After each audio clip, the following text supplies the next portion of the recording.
Hi everyone, I'm Ann Churchland. I'm Alex Huck. And we're here today with Science Updates with Ann and Alex. We're here in our kitchen with our dog. We're making panini for dinner. It's been kind of a long day. So we wanted to give you some updates because definitely a lot of things are happening right now at the NIH. So first of all, there was a major court case today. So a federal judge called Angel Kelly, who's from Massachusetts, made a preliminary injunction that blocks the attempt by the NIH to reduce the indirect cost rate to 15%. So remember recent history here. It was announced on February 7th that all indirect costs would go down to 15%, which was not enough for universities and research centers to pay for the costs that are associated with research. There was a big group of folks, about 22 states, that were plaintiffs in a case that wanted to block this. There was a temporary restraining order that was placed just a few days after that, I guess February 10th, I think. But then this is a much more serious than a restraining order because it's a preliminary injunction that kind of sets the stage for a future full-on court case. So this is potentially really encouraging. There is somewhat bipartisan support for the idea of keeping the indirect cost rate at a reasonable rate. Even places like University of Alabama, for example, which is a red state, the indirect cost rate there is around 48.5%, and the university is a huge employer in the area. A lot of people are counting on the jobs that are created by those indirect costs, and certainly the research taking place relies heavily on the costs as well. So that's some good news that happened today. Alex, I think you have some updates on the Federal Register. Yeah, I don't know if anyone else has this new hobby of hitting refresh on the Federal Register website, but there's some good news there. So over the last 2 days, there have been 4 posts by the NIH that describe new study sections and schedule them for meeting dates in the near future. Keep talking. I'm so just this making is panini. okay. So this is good news. Now, the number of study sections that have been announced on the Federal Register is still very small compared to the number of study sections that have been delayed already or postponed.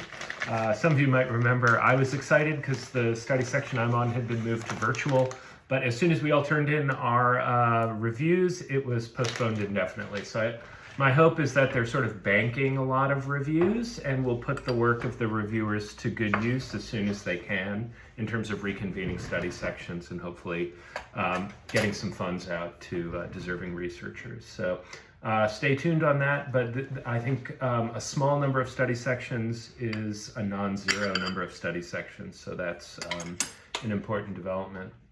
The other bit of news, which is also promising, although far from back to normal, is that there have been some rehirings of staff who were laid off as quote-unquote probationary employees at many federal agencies.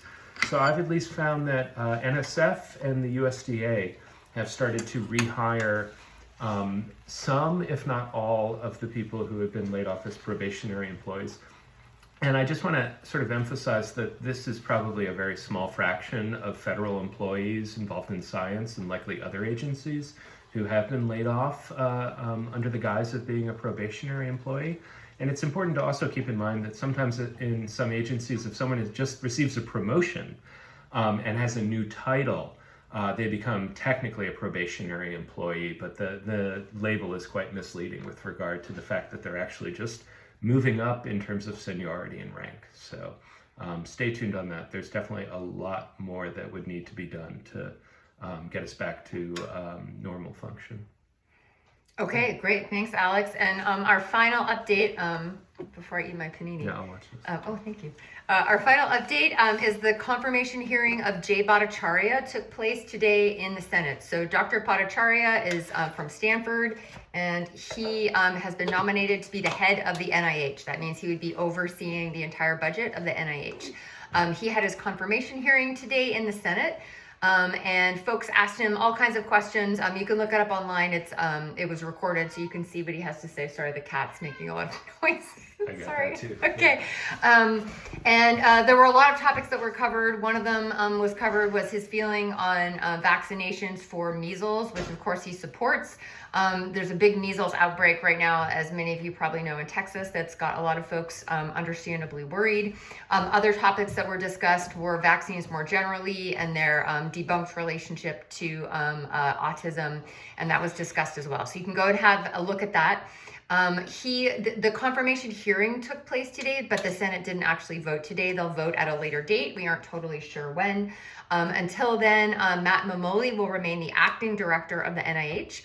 We suspect that Dr. Bhattacharya is quite likely to be confirmed, so it's probably only a matter of time. And when we find out when that date is, we will let you know.